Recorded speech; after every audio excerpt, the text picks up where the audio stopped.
Bonjour et bienvenue sur ce nouvel épisode de l'écriture d'un roman. Alors comme d'habitude, je vais aborder avec vous les problématiques que je rencontre autour de l'élaboration de mon roman, L'Inde de Suraj. Le but de ce podcast est de partager avec vous mon processus créatif en train de se faire. Pour ça, je m'enregistre quotidiennement après chaque séance d'écriture. Ceci est donc la retranscription spontanée, mais non pas exhaustive de mon travail, avec mes différentes techniques, mes doutes et mes réflexions. Comme vous l'avez peut-être remarqué, il y a un peu plus de 2 mois de décalage entre mes enregistrements et les diffusions. J'essaye de rattraper ce retard, mais en attendant, petit retour en arrière. Bonne écoute à vous. Le mercredi 8 juillet 2020. J'ai noté un nouveau truc qui marchait pas trop au niveau de la structure. Tout un passage en fait où j'oublie un peu de parler de la réalisation du documentaire parce que même si j'ai enlevé cette intrigue dans le cours du récit, elle est quand même toujours là en filigrane. Et quand on la perd pendant trop de passages d'affilée, je trouve qu'on est un petit peu déséquilibré et on sait plus trop où le personnage va. Ça reste quand même un des objectifs d'Olivia de faire ce documentaire et quand elle le perd de vue, que le lecteur le perd de vue parce que j'en parle plus, c'est comme si c'était une espèce de ventre mou quand même. Donc faut que j'arrive à voir comment je peux soit raccourcir ces passages, soit mettre des petits extraits qui peuvent dire où en est le documentaire, même si c'est un moment où elle avance moins dessus. Enfin voilà, faut que j'arrive à voir comment manier les deux.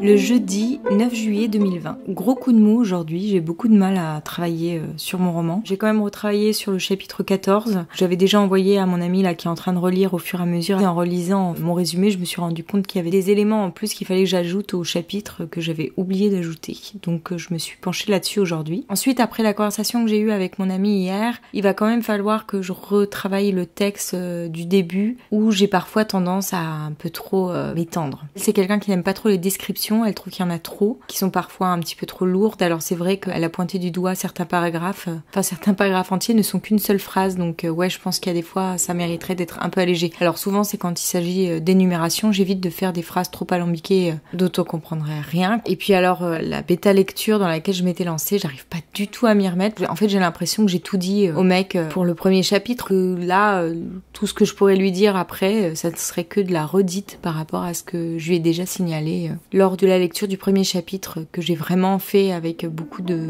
soin. Il y a une chose qui me perturbe beaucoup en ce moment et sur laquelle je me pose plein de questions, c'est sur les surnoms du Gotul. Comme je le disais dans un épisode précédent, en relisant le livre de Verrier Elwin, je me suis rendu compte que tous les noms de membres du Gotul étaient précédés d'un article, le pour les garçons et la pour les filles. Ce qui me laisse à penser que leur surnom correspond à une fonction au sein du Gotul. Sauf que Verrier Elwin ne donne pas la traduction de ces prénoms. Alors parfois, par esprit de déduction, j'arrive à savoir à quoi ça correspond, mais j'ai quand même rarement la traduction exacte. Et moi, j'avais commencé à écrire mes petites scénettes en me basant sur des prénoms indiens qui ont des significations d'après le dictionnaire que j'utilise. Et du coup, je joue un peu aussi sur la signification de ces prénoms. Mais maintenant, je me demande si c'est juste de mettre des prénoms indiens qui tirent peut-être leurs origines de la religion hindoue pour des gens issus de tribus qui ne sont pas hindous. Est-ce que ça serait pas un emploi à mauvais escient ? Est-ce que je risque pas d'induire en erreur mon lecteur ? En même temps, tout le monde me dit oui, mais c'est un roman, tu peux te permettre d'être un peu plus laxiste sur ce point, etc.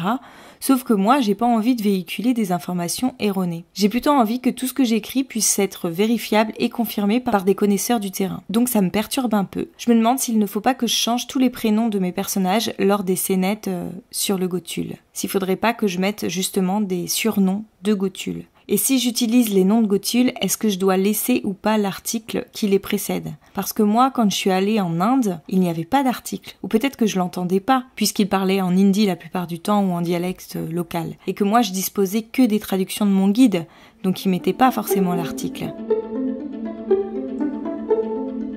Le vendredi 10 juillet 2020. Donc aujourd'hui, j'ai commencé par reprendre le texte page 163 et en fait en parallèle, j'ai beaucoup retravaillé sur le résumé des chapitres qui est un peu mon séquencier. Comme c'est là où j'ai noté un petit peu toutes les idées que je pouvais développer dans mes différents chapitres, je me base beaucoup là-dessus maintenant, après l'avoir beaucoup oublié, pour pouvoir retravailler mes chapitres. En fait, suite à la conversation que j'ai eue, mon ami m'a donné une piste de travail, c'est-à-dire de déterminer quelles sont les scènes mineures et les scènes majeures.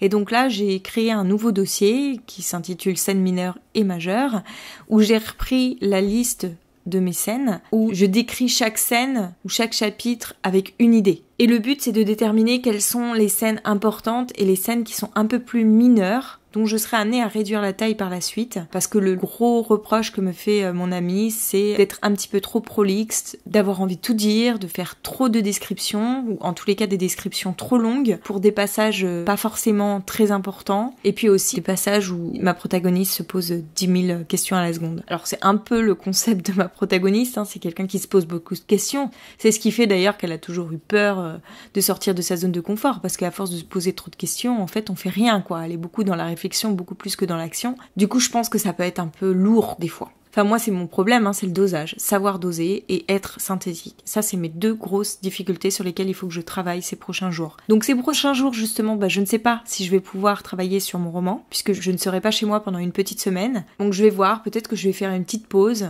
même si c'est pas forcément le bon moment étant donné que je suis en pleine relecture. C'est bien quand même quand on relit d'avoir son roman dans sa globalité, donc de le relire un peu d'une traite dans l'idéal. Sauf que c'est rarement le cas, puisque comme je suis toujours en train de retravailler des petits passages à droite à gauche, le relire d'une traite ça me prend généralement 1 voire 2 semaines, donc je pense que c'est pour ça que j'ai du mal à avoir mon texte dans sa globalité. Il faudrait vraiment que je me force une fois à me dire je ne fais que relire et je ne retravaille rien pour juste avoir une vision globale. Et je note mes idées au fur et à mesure ou je les enregistre ici, pourquoi pas. Bon, il faut que je réfléchisse à ça.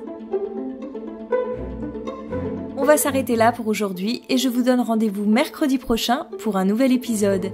Si vous avez aimé, n'hésitez pas à vous abonner au podcast ou même à le partager autour de vous. Et pour échanger avec moi, ça se passe toujours sur Instagram où vous me retrouverez sous le nom d'Aurélie Horner. À bientôt!